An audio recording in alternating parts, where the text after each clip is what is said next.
Olá, sejam bem-vindos à roda de conversa, nossas aldeias, nossas tradições.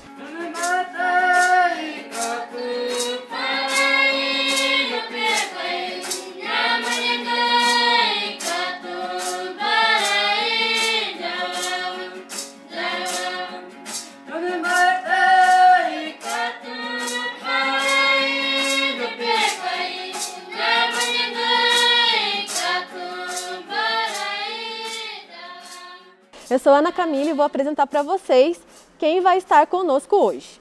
Então temos aqui o Cristino Machado, coordenador técnico local da FUNAI, da região de Paraty. Temos aqui a professora doutora Ana Paula Silva, doutora em Memória Social e pesquisadora do ProIndio da UERJ, que é a Universidade Estadual do Rio de Janeiro.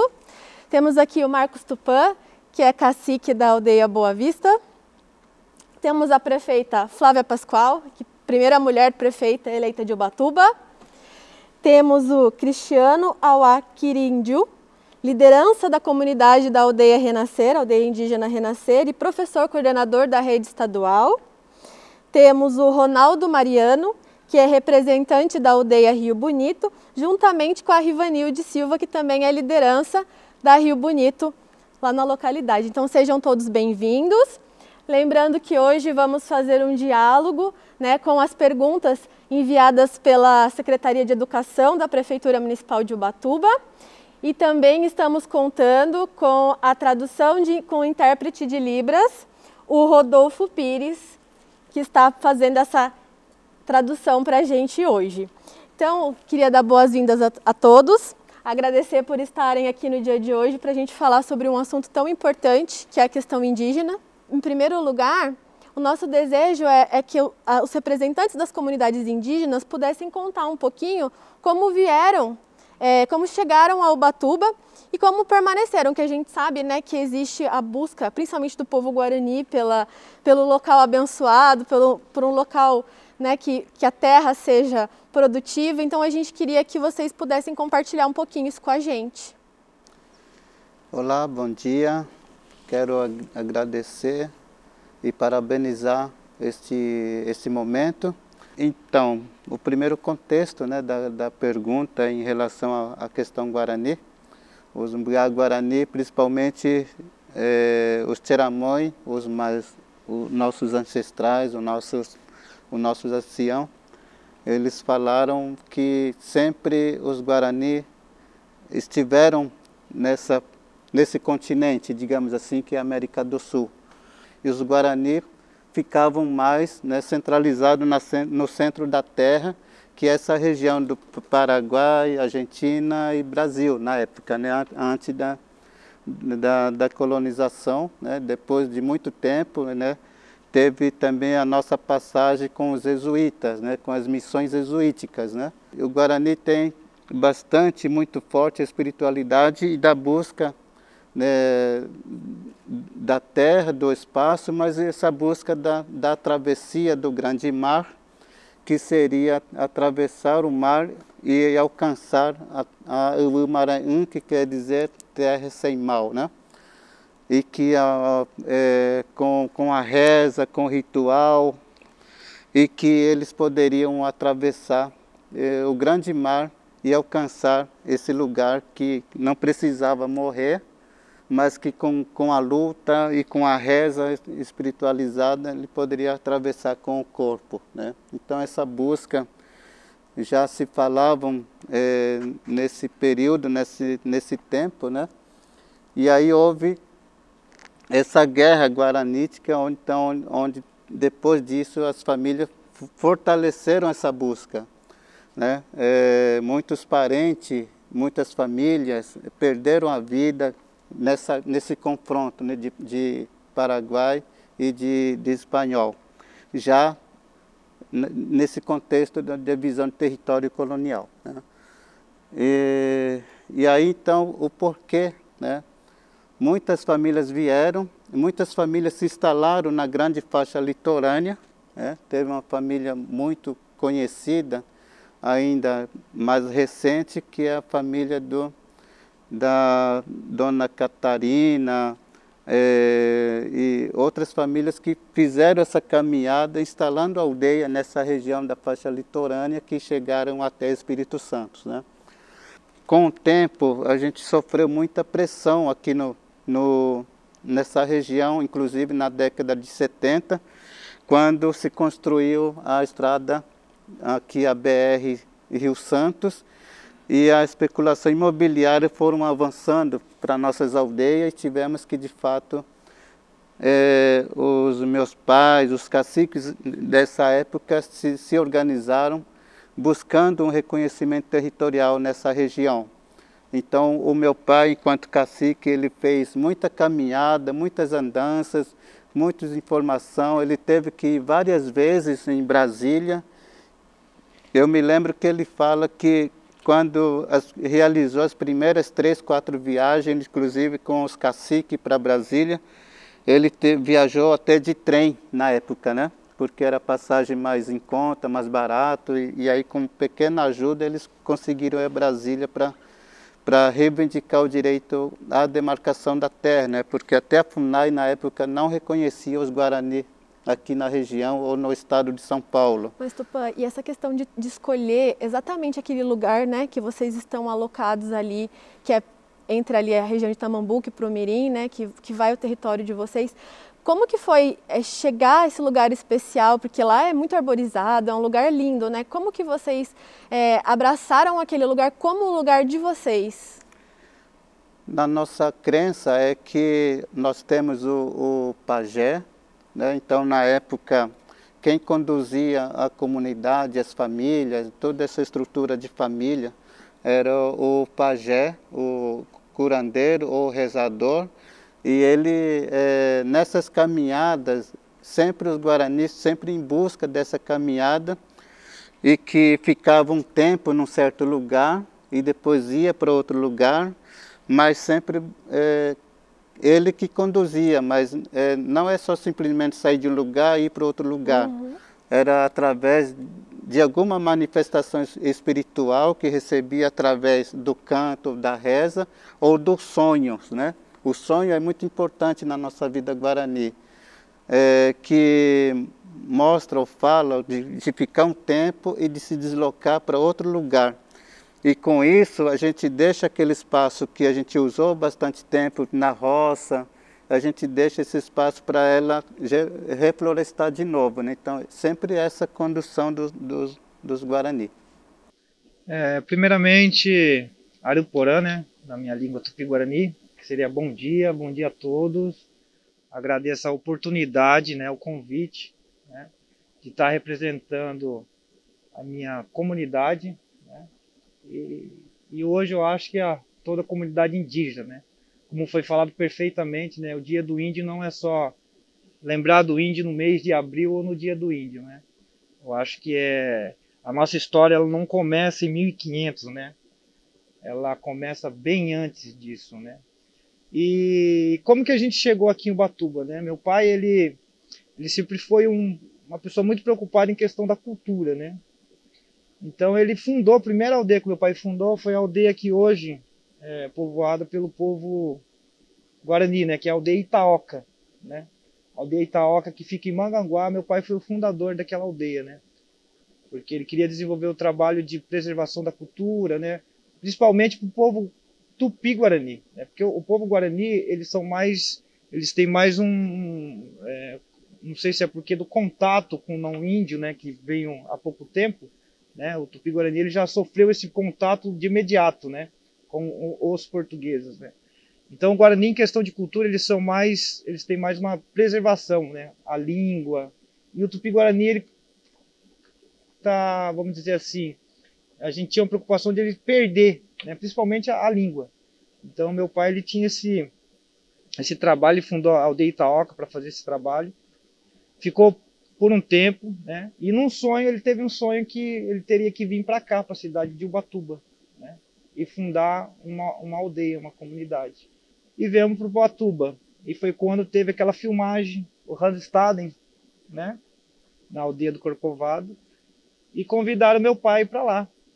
E E lá ele viu aquilo lá, foi como se tivesse mostrado o sonho que ele teve ali. E ali a gente fundou a Aldeia Renascer, né? Que desde 1998 estamos ali naquela comunidade. E fazendo esse trabalho que ele sempre quis fazer, de preservação da cultura, né? De mostrar um pouco da nossa cultura indígena, né? E passar para os meus filhos também, né? Sobrinhos. E esse é o trabalho do Cacique Auá, e a gente hoje tem a obrigação de dar continuidade nisso, né? Essa continuidade. E a aldeia recebe muitos alunos de outras cidades, né? E o nosso município mesmo não tem esse conhecimento, né? Nossas crianças do nosso município, eles não têm o conhecimento de uma aldeia indígena, né? Como que vive, né? Uma comunidade indígena hoje, né? Se a pessoa não tiver o conhecimento, né, e a visão, né, de como que funciona, por exemplo, uma comunidade indígena, se ela vê no livro que eu só ando pelado, que eu só vivo de caça e pesca, então ela aprendeu tudo aquilo num registro de livros de escolas, né? Então se ela me ver dizer, você não é índio, porque você não está igual ao livro, né? Eu queria agradecer essa oportunidade, para mim está sendo um sonho realizado, que eu gostaria de reunir as 3 aldeias. O objetivo, a proposta da gente fazer ter essa roda de conversa e poder passar essa cultura que nós temos nas 3 aldeias. No nosso sangue corre o sangue indígena. Então, assim, nós temos muito que valorizar, muito que fazer trabalho junto. Então, a valorização da cultura, do modo de vida, de como se resolve as coisas na aldeia, né? Como que é um casamento, como que é uma resolução de um conflito, tudo isso é muito rico para que a nossa população conheça e tenha aí o sentimento de pertencimento à cultura que faz parte do nosso sangue. Então eu estou muito feliz com esse momento, é um sonho realizado, poder iniciar um projeto que não está sendo feito agora só em abril. É um primeiro momento, mas que vai ter aí os outros encaminhamentos.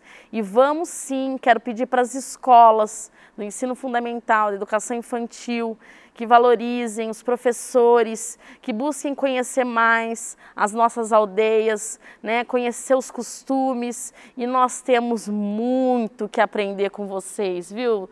Né, numa civilização competitiva, às vezes é egoísta, muitas vezes. Quanto que nós temos que aprender com vocês? Muitas coisas.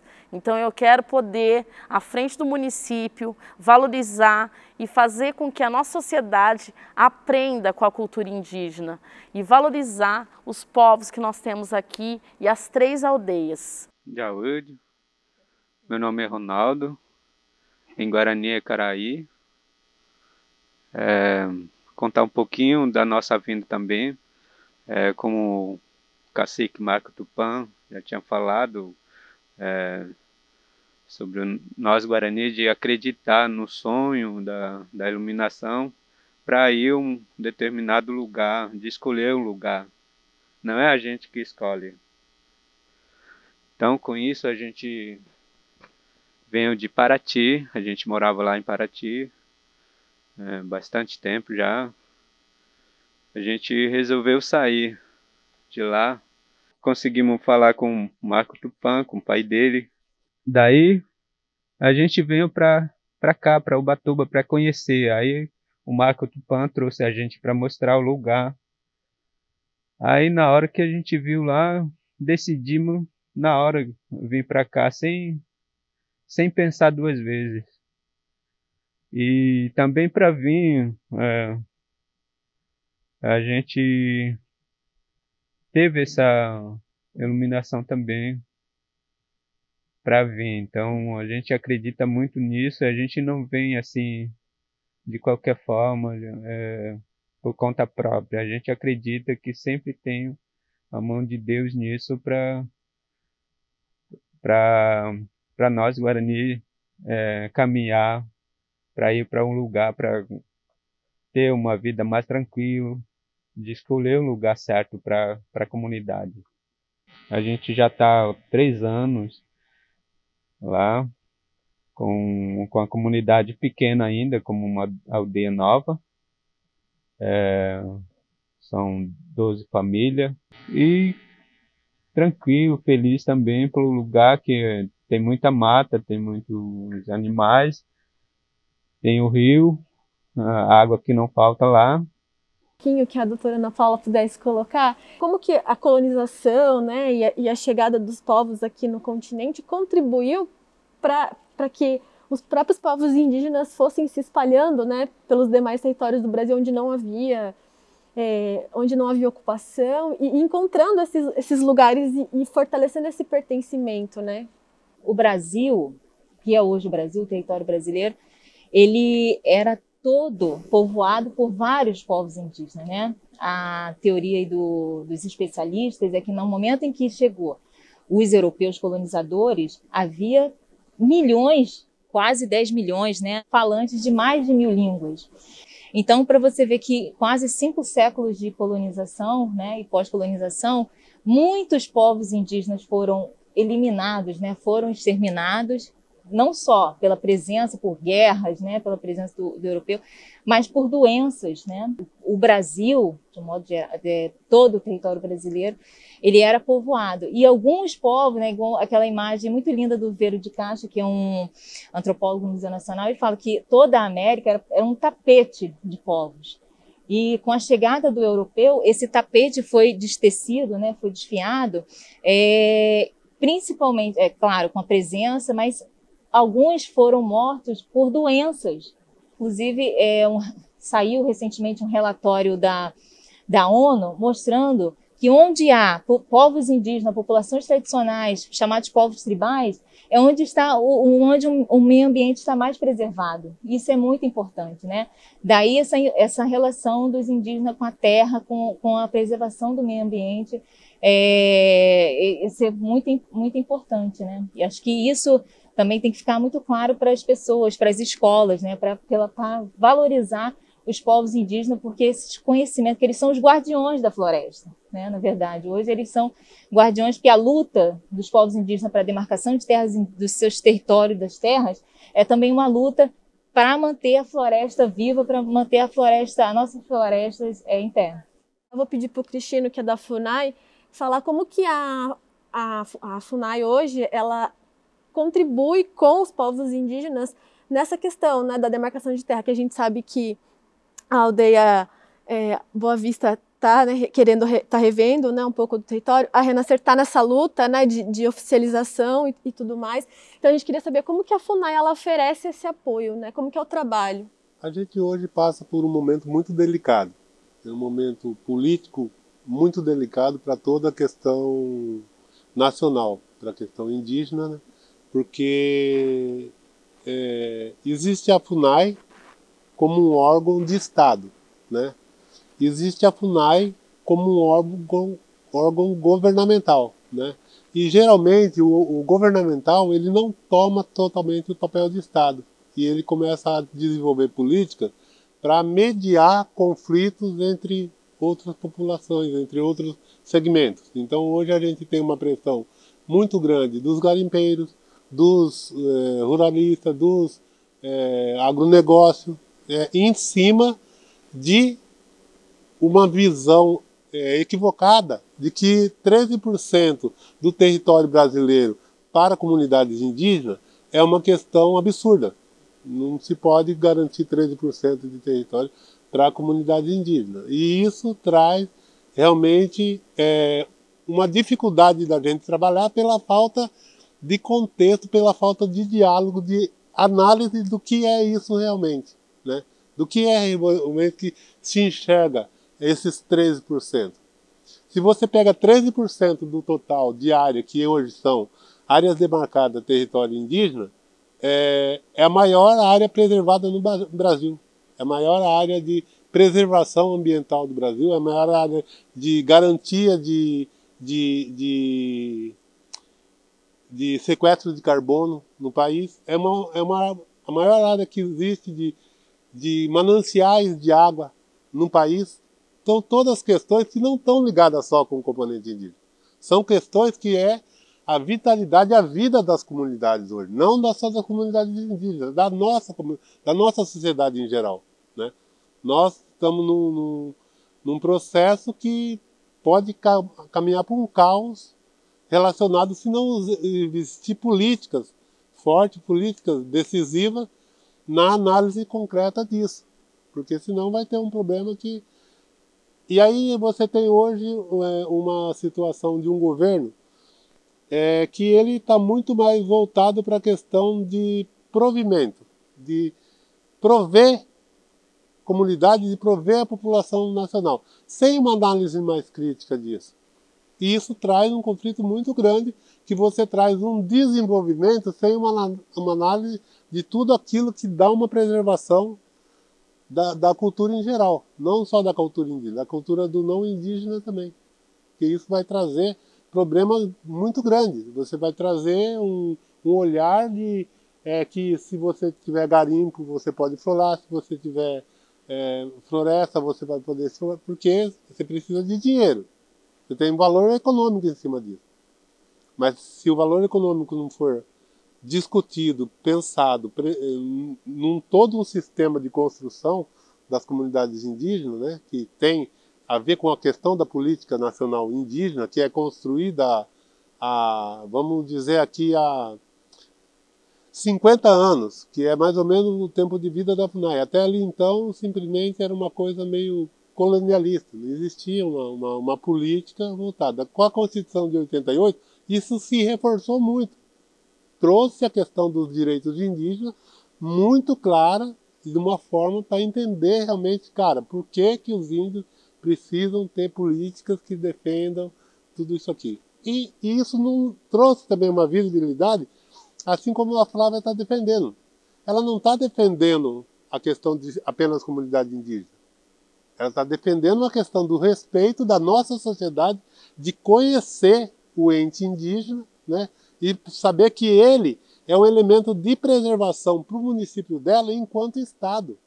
E aí o Cristiano ele tinha comentado um pouco sobre essa questão, né, do preconceito e da vestimenta, né, do modo de vida indígena. Então a gente também queria que vocês comentassem um pouco, né, que veio uma pergunta da escola, por que o índio mostrado nos livros didáticos fogem à realidade atual, né, da onde vem o sustento dos índios, aquela coisa, né, por que o índio não vive em oca, por que o índio usa roupa, né?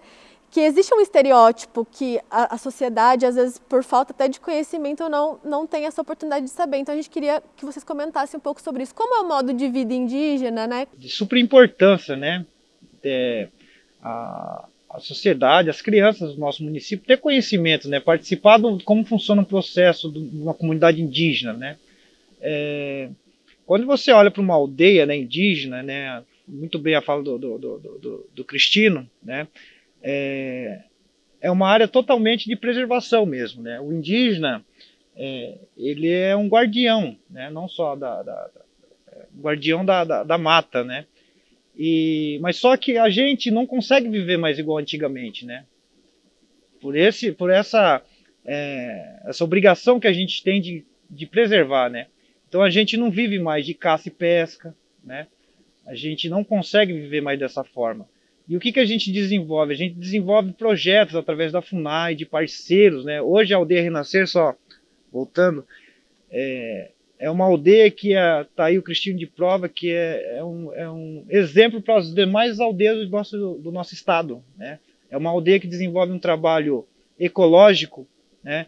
De fortalecimento do agrofloresta, né? A gente resgatamos várias frutas nativas do nosso município, prefeita. Na nossa aldeia a gente tem boxe de várias qualidades de frutas nativas, né? A gente sentia muito preconceito na questão do palmito de Jussara, né?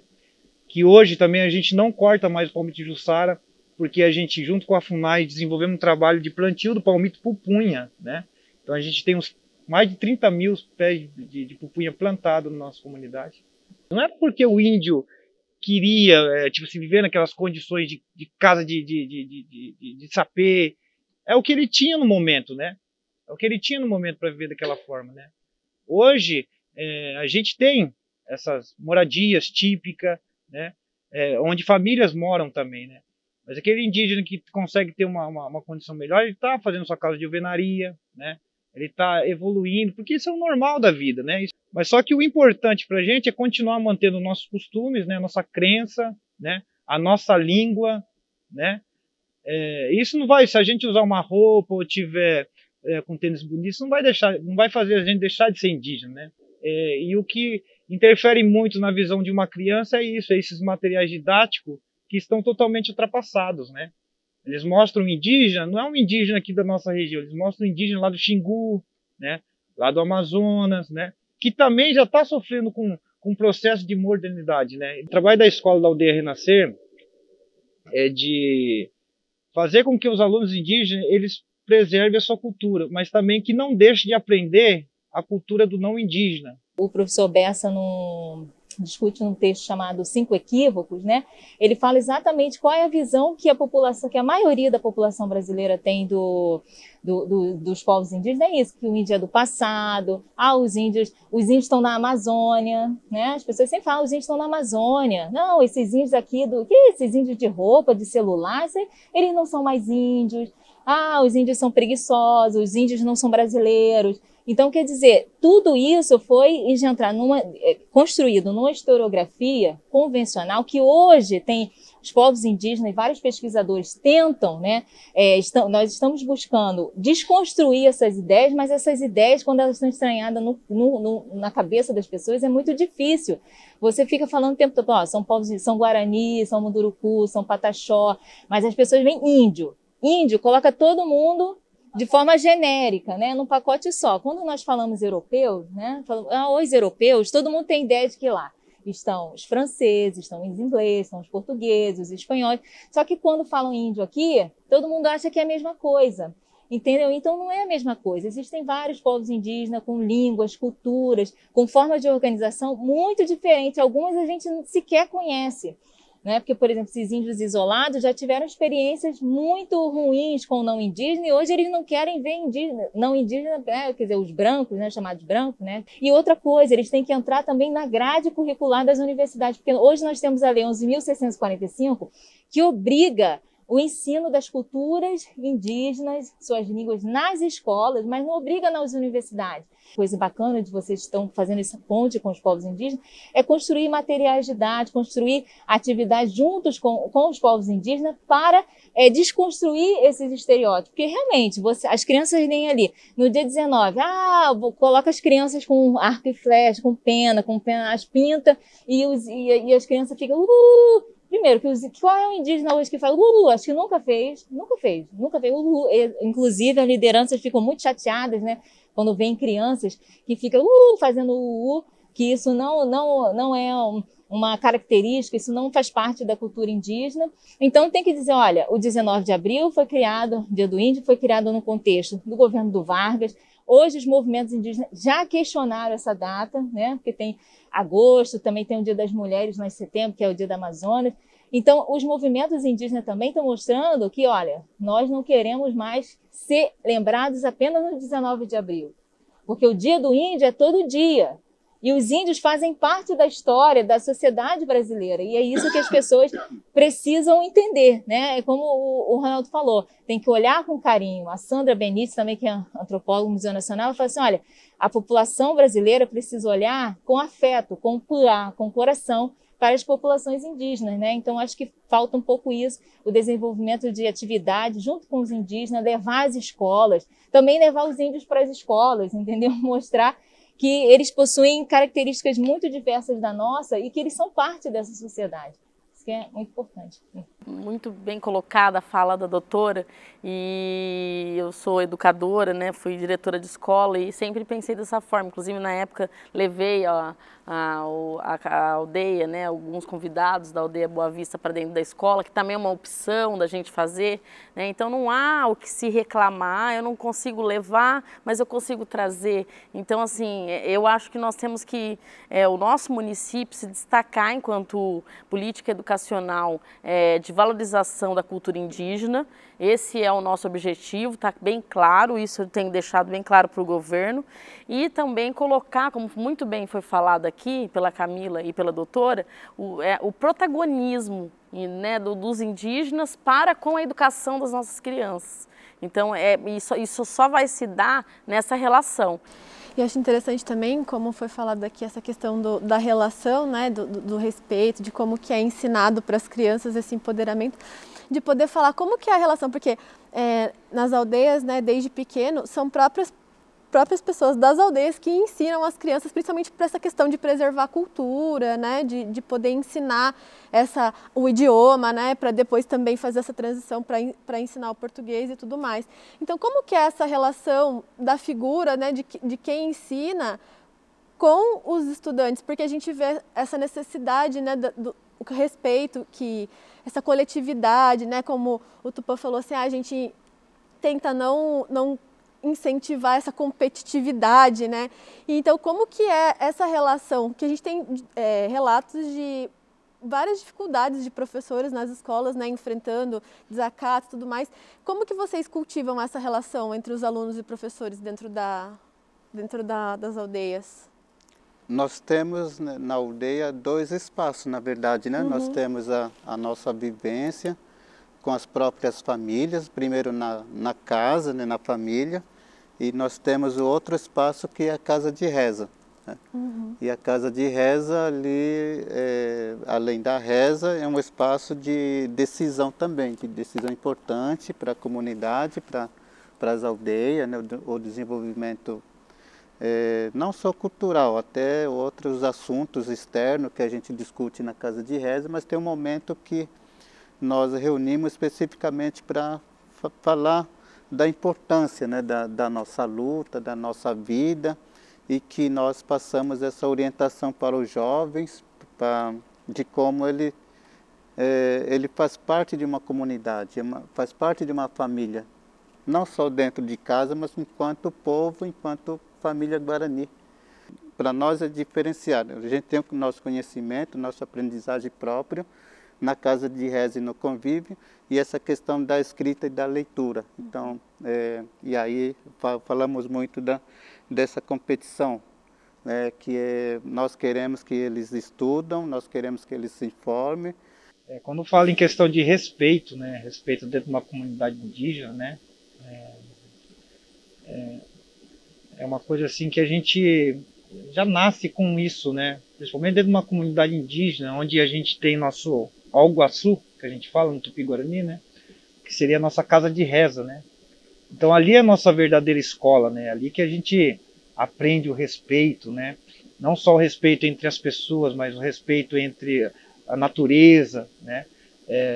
A gente, por exemplo, a gente fez até um documentário agora há poucos dias na aldeia, né, de qual é o respeito que a gente tem, né. Então a gente tem o respeito desde a criança ao mais velho, né. Então a gente por exemplo, vai tirar um material para fazer um artesanato dentro de uma floresta, a gente faz a nossa cerimônia no nosso apu, na nossa casa de reza, né, para pedir licença, né, porque tudo que a gente acredita muito em espiritualidade, né, da mãe natureza, então por isso que a gente tem esse respeito, e a gente aprende tudo isso dentro da nossa casa de reza, né. Quando se fala em escola, né, às vezes, agora chegou a escola dentro da aldeia, agora os indígenas vai ter educação, né? Não, o indígena já nasce com essa educação. O que a escola complementa dentro da comunidade hoje, né? Ela é só uma complementação na questão da alfabetização, na questão do registro hoje, né? Então, o que é o bacana, que a gente até incentiva os professores da escola, é aproveitar os nossos mais velhos, né? E escrever histórias e registrar, né? Para ficar guardado, né, prefeito? Ficar gravadas as histórias dos nossos mais velhos, né? Porque se não tiver esse registro, isso vai se perdendo, né? Sim, é o que eu comentei no início, né? O quanto que a gente tem que aprender com a cultura indígena, né? A resolver conflitos. Hoje nós estamos nesse mundo de muitos conflitos dentro das escolas, né? De muita ansiedade, enfim, muitas coisas que que está ali já na mente da criança, né, que não devia estar, né, comportamentos ansiosos, tudo isso, mas porque a gente muitas vezes não está aproveitando tudo isso que nós temos aqui nessa cidade de Ubatuba, que é essa beleza natural e que vocês, comunidade indígena, como você falou, eles já nascem ali explorando e se desenvolvendo e ganhando o quê? Ganhando força. Que muitas vezes os nossos alunos, os nossos adolescentes não têm essa vivência, estão muito tecnológicos, estão se sentindo vazios, solitários, sozinhos, e enquanto vocês lá vivem em comunhão. Então a gente tem muito que aprender com a comunidade indígena. E é essa vivência, essa relação, essa inter-relação que a gente propõe aqui. Não Índia, né? Perdeu muito essa rede de proteção natural que uma comunidade guarani tem, que uma aldeia tem, que lá existe ainda uma rede de proteção natural que é deles, que até pela questão espiritual é muito forte, é muito bem debatida, né? E que hoje na nossa sociedade isso é muito falho, né? É muito, talvez até por conta de tudo que a gente vive aqui fora, né? Mas não justifica, a gente acaba perdendo a confiança nas pessoas, nos vizinhos, nos professores, né? E isso é muito ruim. Então eu acho que essa aproximação dos não indígenas, da escola não indígena, e conhecer a escola indígena e passar essa vivência vai ser muito bom para as comunidades não indígenas também. As pessoas falam que os índios, os povos indígenas são selvagens, são incivilizados, né? Mas eu fiquei muito assustada quando eu vim, por exemplo, para o Rio de Janeiro e vi crianças abandonadas, passando fome nas ruas. Ela falou assim, aquilo me cortou o coração, porque numa aldeia, dificilmente uma criança passa fome, uma criança é abandonada, porque é exatamente isso, né? Porque os avós, os tios, as pessoas estão sempre cuidando das crianças ficam livres. Eu vejo, né, as Guarani, as criancinhas correm, então brincam o tempo todo mundo sabe onde as crianças estão, elas se alimentam, ninguém passa fome. E aqui a gente criou um tipo de sociedade que, inclusive, invisibiliza né, finge que não vê as populações de rua, as crianças abandonadas, enfim, tem tantas ONGs aí querendo, né, dar conta do problema e acaba não dando conta, né? Então, para ver as diferenças entre sociedades, né? É uma diversidade cultural muito grande, né, que a gente tem que analisar tudo isso mesmo para resolver os nossos conflitos também, né? Eu queria realmente agradecer a participação e o evento em si. Uma das perguntas que veio para a gente também é como que são as brincadeiras na aldeia, se tem algum tipo de brinquedo, né, que vocês usam específico da cultura. Então eu queria que vocês falassem um pouquinho sobre isso. Então, tem as brincadeiras tradicionais mesmo, né? Tem muitas brincadeiras, né? E não só do indígena, né, mas também aqui que aprendeu com não indígena também, ou a aldeia, por exemplo, não deixa de jogar um futebol, né, as crianças. Então elas brincam muito de futebol, né, essas brincadeiras de interagir mesmo, né. Então ainda a gente desfruta disso, né, a gente desfruta dessas brincadeiras que eles fazem mesmo assim na prática, né, porque independentemente de ser uma aldeia indígena ou não, a tecnologia está chegando dentro da aldeia também, né, das comunidades indígenas, né, e como é uma novidade, né, por isso que a aldeia ela sempre tem as reuniões em casa de reza, né, porque teve uma vez que o cacique ele ficou preocupado com esse avanço, né, então às vezes ele via criança que já estava ali com o celular jogando joguinho e faziam a rodinha das crianças lá e jogando, não tinha mais essa interação. Aí ele já se preocupou com isso, já fizemos reunião na casa de reza, já conseguiu controlar a situação, né? Mas se vai deixando essa tecnologia tomar conta, a gente também estaria com dificuldade, igual tem muitas famílias que passam por isso aqui fora, né? Então, a gente ainda faz brincadeira, a gente resgata brincadeiras que às vezes é esquecida, né? A gente tem muito intercâmbio, né? O Cacique Tupã sabe, a gente visita outras aldeias, sempre busca inovar, né? Não só dentro da comunidade, dentro da escola, né, também, né? A gente faz muito o canto, né, na casa de reza, as músicas, né?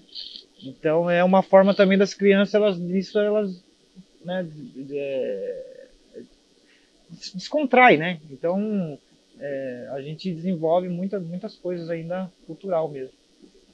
Agradeço também a todos, foi um prazer enorme estar aqui, ouvindo os Guaranis, é um prazer.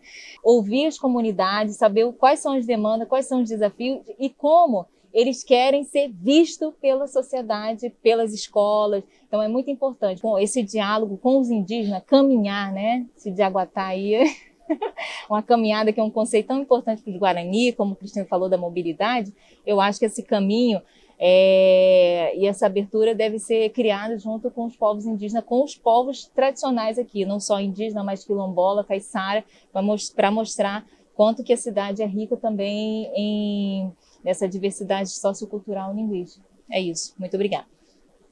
É importante para nós porque nós somos povo originário, nós somos dessa região, e somos munícipes também, né? Mais uma vez agradeço o convite, né?